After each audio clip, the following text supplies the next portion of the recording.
ಪ್ರೀತಿಯ ವೀಕ್ಷಕರೇ, ನಿಮ್ಮೆಲ್ಲರಿಗೂ ನಮಸ್ಕಾರ. ನಾನು KJ ಹಳ್ಳಿ ಸುರೇಶ್. ದೇಶಕ್ಕೆ ತುರ್ತು ಪರಿಸ್ಥಿತಿ ಬರುತ್ತಾ? ನರೇಂದ್ರ ಮೋದಿ ಅವರು ಇನ್ನು ಒಂದು ವರ್ಷದ ಒಳಗಡೆ ತಮ್ಮ ಸ್ಥಾನಕ್ಕೆ ರಾಜೀನಾಮೆ ಕೊಟ್ಟು ಮನೆಗೆ ಹೋಗ್ತಾರಾ?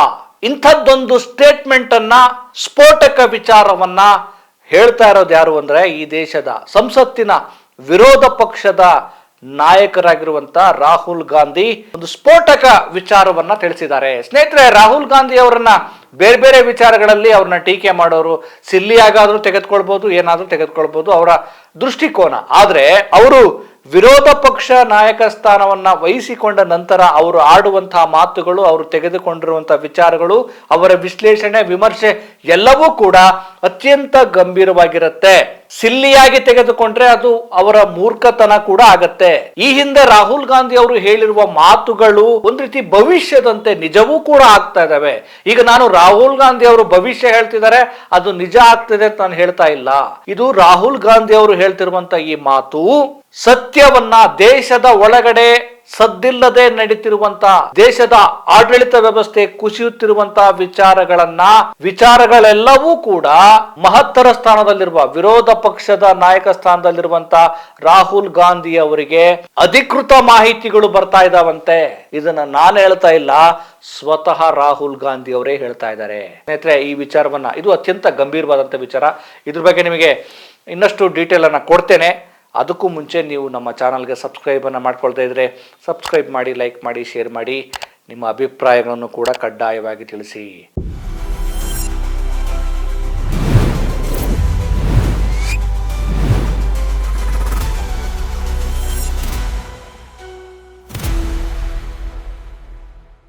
ವಿಚಾರಕ್ಕೆ ಬರೋದಕ್ಕಿಂತ ಮುಂಚೆ ಇನ್ನೊಂದು ವಿಚಾರ ಹೇಳ್ತೀನಿ. ಈಗ ನರೇಂದ್ರ ಮೋದಿ ಅವರು ಎಲ್ಲ ಕಡೆ ಅವರ ಅಭಿಮಾನಿಗಳು, ಭಕ್ತ ಪಡೆ ಮತ್ತೊಂದು ದಾಖಲೆಗೋಸ್ಕರ ಕಾಯ್ತಾ ಇದ್ದಾರೆ. ಮತ್ತೆ ಅದನ್ನೇನು ಎಲ್ಲ ಕಡೆ ಸೆಲೆಬ್ರೇಷನ್ ತರ ನೋಡ್ತಾ ಇದ್ದಾರೆ. ಏನು ಅಂದ್ರೆ, ಈ ದೇಶದ ಪ್ರಥಮ ಪ್ರಧಾನಿಯಾಗಿದ್ದಂತಹ ನೆಹರು ಅವರ ಅವರು ಆಡಳಿತ ಮಾಡಿದಂತಹ ದಾಖಲೆಯನ್ನ ನರೇಂದ್ರ ಮೋದಿ ಅವರು ಮುರಿತಾ ಇದ್ದಾರೆ. ಜೂನ್ 10ಕ್ಕೆ ನೆಹರು ದಾಖಲೆಯನ್ನ ಮುರಿತಾ ಇದ್ದಾರೆ. ನೆಹರು ಅವರು 4398 ದಿನಗಳ ಒಟ್ಟು ಆಡಳಿತವನ್ನ ನರೇಂದ್ರ ಮೋದಿ ಅವರು 4399 ದಿನಗಳು ಅಂದ್ರೆ ಜೂನ್ 10ಕ್ಕೆ ಸುದೀರ್ಘ ಅವಧಿಯ PM ಆಗಿ ಹೊರಹೊಮ್ಮುತ್ತಿದ್ದಾರೆ. ನೆಹರು ಅವರು ಎಲ್ಲಿ? ಈ ನರೇಂದ್ರ ಮೋದಿ ಅವರು ಎಲ್ಲಿ? ದೇಶ ಅತ್ಯಂತ ಸಂಕಷ್ಟ ಸ್ಥಿತಿಯಲ್ಲಿದ್ದಾಗ ಸ್ವಾತಂತ್ರ್ಯ ಸಿಗುತ್ತೆ ದೇಶಕ್ಕೆ. ಆಗ ದೇಶದ ಜವಾಬ್ದಾರಿಯನ್ನು ತೆಗೆದುಕೊಂಡಂತಹ ನೆಹರು ಅವರು, ಅಲ್ಲಿ ಅನಕ್ಷರತೆ ಇರುತ್ತೆ, ಬಡತನ ಇರುತ್ತೆ, ಯಾವುದೇ ಉದ್ಯೋಗ ಸೃಷ್ಟಿಯಾಗಿರಲ್ಲ, ಒಂದು ರೀತಿ ದೇಶ ತಟಸ್ಥ ಸ್ಥಿತಿಯಲ್ಲಿ ಇರುತ್ತೆ. ಅಂತಹ ಸ್ಥಿತಿಯಲ್ಲಿ ದೇಶದ ಜವಾಬ್ದಾರಿಯನ್ನು ತೆಗೆದುಕೊಂಡಂತ ನೆಹರು ಅವರು ದೇಶವನ್ನು ಮುನ್ನಡೆಸುವ ಸಲುವಾಗಿ ಅವರು ತೆಗೆದುಕೊಂಡಂತಹ ಕೈಗಾರಿಕಾ ಕ್ರಾಂತಿ, ಆರ್ಥಿಕ ನೀತಿಗಳು, ವೈಚಾರಿಕ ಚಿಂತನೆ, ಇದೆಲ್ಲವೂ ಕೂಡ ನಾವು ತಳ್ಳಿ ಹಾಕೋದಿಕ್ಕಾಗಲ್ಲ. ಇದು ಗಮನಾರ್ಹ ವಿಚಾರ. ಅಂತಹ ಸಂಕಷ್ಟದ ಸ್ಥಿತಿಯಲ್ಲಿ ಈಗ ಮುನ್ನಡೆಯಲ್ಲಿದ್ದಾಗ ದೇಶದ ಆಡಳಿತವನ್ನ ಹಿಡಿದಂತಹ ನರೇಂದ್ರ ಮೋದಿ ಅವರು ಕಳೆದ 12 ವರ್ಷಗಳಲ್ಲಿ, ನೆಹರು ಅವರು ಆಡಳಿತ ಅವಧಿಯಲ್ಲಿ ಏನೆಲ್ಲ ಮಾಡಿದ್ರು, ನರೇಂದ್ರ ಮೋದಿ ಅವರು ತಮ್ಮ ಆಡಳಿತದ ಅವಧಿಯಲ್ಲಿ ಏನೆಲ್ಲ ಅಧ್ವಾನಗಳನ್ನ ಮಾಡಿದ್ರು ಅಂತೇಳಿ ನಾನು ಹೇಳೋದಲ್ಲ, ನೀವೇ ತುಲನಾತ್ಮಕವಾಗಿ ನೋಡಿ. ನೆಹರು ಅವರನ್ನ ಹೊಗಳೋದಲ್ಲ, ಒಂದಷ್ಟು ಅಧ್ವಾನಗಳು ಅವರ ಆಡಳಿತದ ಅವಧಿಯಲ್ಲೂ ಆಗಿರಬಹುದು, ಆದ್ರೆ ಗಮನಾರ್ಹವಾದ ಕೊಡುಗೆಯನ್ನ ನೆಹರು ಕೊಟ್ಟಿದ್ದಾರೆ. ನರೇಂದ್ರ ಮೋದಿ ಅವರ ಕೊಡುಗೆಗಳು ಯಾವುವು ಅಂತ ಹೇಳಿದ್ರೆ ನಮಗೆ ತಕ್ಷಣಕ್ಕೆ ಯಾವುದು ನೆನಪಾಗ್ತಾ ಇಲ್ಲ. ಅಂದ್ರೆ ಇವರ ಆಡಳಿತದ ಅವಧಿಯಲ್ಲಿ ಕೊಟ್ಟಿದ್ದು ಏನು ಅಂದ್ರೆ 0, ಏನು ಅಂದ್ರೆ ಪಂಗನಾಮ. ಇದನ್ನ ಸುಮ್ಮನೆ ಟೀಕೆ ಮಾಡೋಕೆ ಹೇಳ್ತಾ ಇಲ್ಲ. ನೋಡಿ ಯಾವುದಿದೆ ಬರೀ ಭಾರತ, ಗೋವು, ಧರ್ಮ, ಹಿಂದೂ, ಇಷ್ಟರಲ್ಲೇ ಶಂಕ ಜಾಗಟೆ ಹೊಡಿಸಿ ಜನರಿಗೆ ಪಂಗನಾಮ ಇಡ್ತಾ ಇದ್ದಾರೆ. ಇದು ಒಂದು ವಿಚಾರ. ಈಗ ನಾನು ಅಸಲಿ ವಿಚಾರಕ್ಕೆ ಬರ್ತೀನಿ. ನಾನು ಹೇಳೋದಕ್ಕೆ ಹೊರಟಿರೋ ವಿಚಾರ ಬೇರೆನೇ ಇದೆ. ದೇಶಕ್ಕೆ ತುರ್ತು ಪರಿಸ್ಥಿತಿ ಬರುತ್ತೆ, ನರೇಂದ್ರ ಮೋದಿ ರಾಜೀನಾಮೆ ಕೊಡುವಂತ ಸಂದರ್ಭ ಬರುತ್ತೆ ಅಂತ ಹೇಳಿ, ಸಂದರ್ಭ ಕ್ರಿಯೇಟ್ ಆಗಿದೆ ಅಂತ ರಾಹುಲ್ ಗಾಂಧಿ ಹೇಳ್ತಿದ್ದಾರೆ ಅಂತಂದ್ರೆ ಸಮಥಿಂಗ್ ರಾಂಗ್. ದೇಶದಲ್ಲಿ ಏನೋ ನಡೀತಾ ಇದೆ.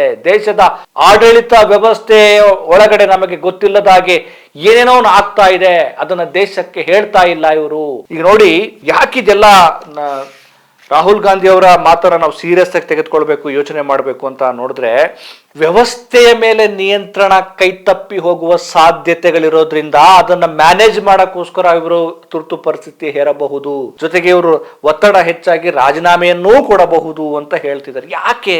ಏನಾಯ್ತು ದೇಶಕ್ಕೆ? ಏನಾಗಿದೆ? ಅವ್ರ ಭಕ್ತರೆಲ್ಲ ಹೊಗಳ್ಬೋದೇ ದೇಶಕ್ಕೆ ಏನ್ರಿ ಆಗಿದೆ, ಚೆನ್ನಾಗಿದೆ. ಏನಾಗಿಲ್ಲ, ದೇಶಕ್ಕೆ ಏನಾಗಿಲ್ಲ. ರೂಪಾಯಿ ಮೌಲ್ಯ ಏನಾಗಿದೆ ಅದನ್ನ ನಾನು ಹೇಳ್ಬೇಕಾ? ರೂಪಾಯಿ ಮೌಲ್ಯ ಏನಾಗಿದೆ? ಪಾತಾಳಕ್ಕೆ ಹೋಗಿದೆ. ಬೆಲೆ ಏರಿಕೆಯಿಂದ ಜನಸಾಮಾನ್ಯರು ಜರ್ಜರಿತ ಆಗೋಗಿದ್ದಾರೆ. ಉದ್ಯೋಗ ಇಲ್ಲದೆ ನಿರುದ್ಯೋಗ ತಾಂಡವಾಡ್ತಾ ಇದೆ.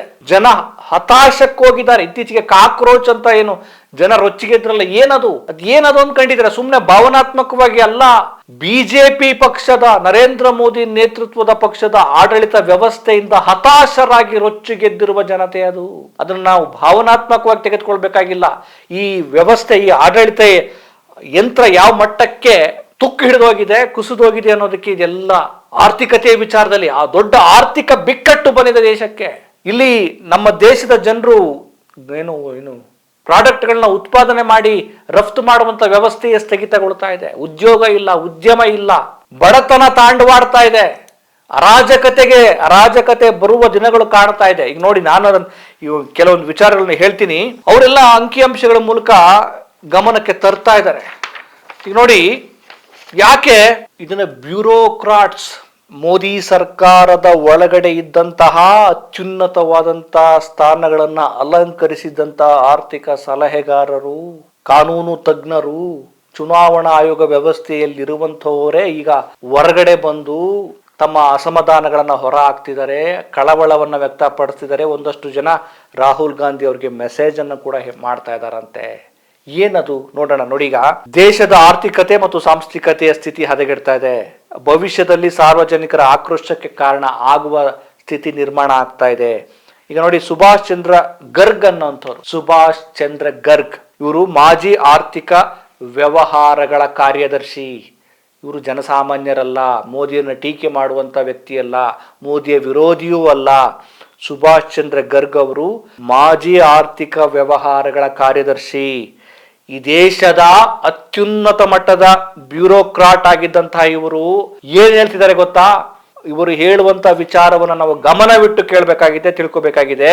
ಮೋದಿ ಆಡಳಿತದಲ್ಲಿ ಭಾರತವು ಪ್ರಾಗೈಲ್ ಫೈವ್ ಅಂದ್ರೆ ದುರ್ಬಲ ದೇಶಗಳು ಅಂತ ಒಂದು ಗುಂಪಿದೆಯಲ್ಲ, ದುರ್ಬಲ ದೇಶಗಳ ಸ್ಥಿತಿಯಿಂದ, ಮೋದಿ ಆಡಳಿತದಲ್ಲಿ ದುರ್ಬಲ ದೇಶಗಳ ಸ್ಥಿತಿಯಿಂದ ಭಾರತ ಎಲ್ಲಿಗೆ ಹೋಗ್ತಾ ಇದೆ ಗೊತ್ತಾ? ಎಲ್ಲಿಗೆ ಹೋಗ್ತಿದೆ ಅಂದ್ರೆ ವರ್ನರಬಲ್ ಒನ್, ಜಗತ್ತಿನ ಏಕೈಕ ಆಪತ್ತಿನಲ್ಲಿರುವಂತ ಆರ್ಥಿಕತಾ ಸ್ಥಿತಿಗೆ, ಅಂದ್ರೆ ಜಗತ್ತಿನ ಏಕೈಕ ಆಪತ್ತಿನಲ್ಲಿರುವಂತ ಆರ್ಥಿಕತೆಯ ಸ್ಥಿತಿಗೆ ದೇಶ ತಲುಪ್ತಾ ಇದೆ ಅಂತ ಹೇಳಿ ಹೇಳ್ತಾ ಇದ್ದಾರೆ. ಯಾರು ಹೇಳ್ತಿದ್ದಾರೆ? ದೇಶದ ಅತ್ಯುನ್ನತ ಮಟ್ಟದ ಬ್ಯೂರೋಕ್ರಾಟ್ ಆಗಿದ್ದಂತಹ ಸುಭಾಷ್ ಚಂದ್ರ ಗರ್ಗ್ ಹೇಳ್ತಿದ್ದಾರೆ. ಆಮೇಲೆ ಸುರ್ಜಿತ್ ಬಲ್ಲಾ ಅವರು ಕೂಡ ಹೇಳ್ತಿದ್ದಾರೆ, ದೇಶದ ಸ್ಥಿತಿ ಹದಗೆಡ್ತಾ ಇದೆ. ಒಳಗಡೆ ದೇಶದ ಆರ್ಥಿಕ ಬಿಕ್ಕಟ್ಟನ್ನು ಸುಧಾರಿಸಬಲ್ಲಂತ ವ್ಯವಸ್ಥೆಗಳು ಕುಸಿದು ಹೋಗ್ತಾ ಇದ್ದಾವೆ. ಯಾರೂ ಆ ಕೆಲಸಗಳನ್ನ ಮಾಡ್ತಾ ಇಲ್ಲ ಅಂತೇಳಿ ತಮ್ಮ ಆಕ್ರೋಶವನ್ನ, ಕಳವಳವನ್ನ ವ್ಯಕ್ತಪಡಿಸ್ತಿದ್ದಾರೆ. ಸುರ್ಜಿತ್ ಬಲ್ಲಾ ಅವರು ಪ್ರಸಿದ್ಧ ಅರ್ಥಶಾಸ್ತ್ರಜ್ಞ ಮತ್ತು ಮಾಜಿ IMF ಕಾರ್ಯನಿರ್ವಾಹಕ ನಿರ್ದೇಶಕ. ಸುರ್ಜಿತ್ ಬಲ್ಲಾ ಇವರು ಹೇಳ್ತಿದ್ದಾರೆ, ಈ ಹಿಂದೆ ಮೋದಿ ಸರ್ಕಾರದ ಆರ್ಥಿಕ ನೀತಿಗಳನ್ನ ಬಲವಾಗಿ ಬೆಂಬಲಿಸುತ್ತಿದ್ದಂತ ಇವರು ಸಹ ಈಗ ತಮ್ಮ ಧ್ವನಿಯನ್ನ ಬದಲಾವಣೆ ಮಾಡ್ಕೊಂಡಿದ್ದಾರಂತೆ. ಏನ್ ಹೇಳ್ತಾರೆ? ಭಾರತೀಯ ಜನತಾ ಪಾರ್ಟಿ ಚುನಾವಣೆಗಳನ್ನ ಸತತವಾಗಿ ಗೆಲ್ಲುತ್ತಿರಬಹುದು, ಆದರೆ ದೇಶವು ಆರ್ಥಿಕತೆಯಲ್ಲಿ ಸೋಲ್ತಾ ಇದೆ ಅಂತೇಳಿ ತಮ್ಮ ಲೇಖನದಲ್ಲಿ ಯಾರು ಸುರ್ಜಿತ್ ಬಲ್ಲಾ ವಿಷಾದ ವ್ಯಕ್ತಪಡಿಸಿದ್ದಾರೆ. ಇವ್ರದ್ದೆಲ್ಲ ಫೋಕಸ್ ಚುನಾವಣೆ, ಉಪಚುನಾವಣೆಗಳು, ವಾಷಿಂಗ್ ಮಿಷಿನ್ ಮೂಲಕ ಸೆಳೆಯೋದು, ಅವ್ರನ್ನ ಕ್ಲೀನ್ ಮಾಡೋದು, ಪ್ರಜಾತಾಂತ್ರಿಕ ವ್ಯವಸ್ಥೆಯನ್ನೇ ಹದಗೆಡಿಸೋದು, SIR ಮೂಲಕ ಗೆಲ್ಲೋದು, ಚುನಾವಣೆ, ದುಡ್ಡು ಸುರಿಯೋದು ಗೆಲ್ಲೋದು, SIR ಮೂಲಕ ಹೋಗೋದು ಗೆಲ್ಲೋದು, ಚುನಾವಣೆಗಳನ್ನ ಗೆಲ್ತಿದ್ದಾರೆ. ಆದ್ರೆ ಆರ್ಥಿಕ ಸುಧಾರಣೆಗಳಲ್ಲಿ ಸೋಲ್ತಾ ಇದ್ದಾರೆ. ಇದು ಅತ್ಯಂತ ನೋವಿನ ಮತ್ತು ದುಃಖದಾಯಕದ ವಿಚಾರ ಈ ದೇಶದ ಜನರಿಗೆ. ಇವ್ರು ಹೇಳ್ತಿದ್ದಾರೆ, ಸುರ್ಜಿತ್ ಭಲ್ಲಾ ಅವರು ಆ ರೀತಿ ಹೇಳ್ತಿದ್ದಾರೆ. ಆಮೇಲೆ ಸರ್ಕಾರದ ರಾಜಕೀಯ ಯಶಸ್ಸು ಅದರ ಆರ್ಥಿಕ ವೈಫಲ್ಯವನ್ನ ಮುಚ್ಚಿಡಲು ಸಾಧ್ಯವಿಲ್ಲ ಎಂಬುದಕ್ಕೆ ಇದೊಂದು ಸ್ಪಷ್ಟ ಉದಾಹರಣೆಯಾಗಿದೆ. ನೀವು ರಾಜಕೀಯವಾಗಿ ಗೆಲ್ಲಬಹುದು, ಆದ್ರೆ ದೇಶದ ಆರ್ಥಿಕ ಸುಧಾರಣೆ ಅಥವಾ ವೈಫಲ್ಯವನ್ನ ಅದು ಮುಚ್ಚಾಕೋದಿಕ್ಕೆ ಅದೊಂದು ಫಾರ್ಮುಲಾ ಅಲ್ಲ. ಇನ್ನು ಇವ್ರೇನ್ ಮಾಡ್ತಿದ್ದಾರೆ, ದತ್ತಾಂಶಗಳ ಮರೆಮಾಚುವಿಕೆ ಮತ್ತು ಸುಳ್ಳು ಪ್ರಚಾರದ ತಂತ್ರ, ಅಂಕಿಅಂಶಗಳನ್ನ ಇವರು ಮುಚ್ಚಿಡ್ತಿದ್ದಾರೆ. ಸುಳ್ಳು ಪ್ರಚಾರಗಳು, ಇವರ ವಾಟ್ಸ್ಆಪ್ ಯೂನಿವರ್ಸಿಟಿ ಭಕ್ತ ಪಡೆ ಇದೆಯಲ್ಲ, ಆ ತಂತ್ರದ ಮೂಲಕ ವಾಸ್ತವವನ್ನ ಒಪ್ಪಿಕೊಳ್ಳುವ ಬದಲು ಅಂಕಿಅಂಶಗಳ ಆಟ ಮತ್ತು ತಾಂತ್ರಿಕ ಪ್ರಚಾರದ ಮೂಲಕ ಜನರನ್ನ ದಾರಿ ತಪ್ಪಿಸ್ತಾ ಇದ್ದಾರೆ. GDP ಅಂಕಿಅಂಶಗಳ ದಾರಿ ತಪ್ಪಿಸುವಿಕೆ ಯಾವ ರೀತಿ ಇದೆ ಅಂದ್ರೆ, ಸರ್ಕಾರದ ರಾಷ್ಟ್ರೀಯ ಸಾಂಖ್ಯಿಕ ಸಂಸ್ಥೆ NSO ಮುಂದಿನ ವರ್ಷಕ್ಕೆ 7.6% GDP ಬೆಳವಣಿಗೆಯನ್ನ ಅಂದಾಜಿಸಲಾಗಿದೆ. ಆದ್ರೆ ಮಾಜಿ ಹಣಕಾಸು ಕಾರ್ಯದರ್ಶಿ ಗರ್ಗ್ ಅವರ ಪ್ರಕಾರ ಈ ಅಂಕಿಅಂಶವು ಕೇವಲ 1% ಹಣದುಬ್ಬರವನ್ನ ಲೆಕ್ಕ ಹಾಕಿದೆ. ವಾಸ್ತವದಲ್ಲಿ ಮಾರುಕಟ್ಟೆಯಲ್ಲಿ ಹಣದುಬ್ಬರವು ಗಗನಕ್ಕೇರಿದೆ. ಈ GDP ದರವು ಕೇವಲ ಕಾಗದದ ಮೇಲಿನ ಸುಳ್ಳು ಪ್ರಚಾರವಾಗಿದೆ.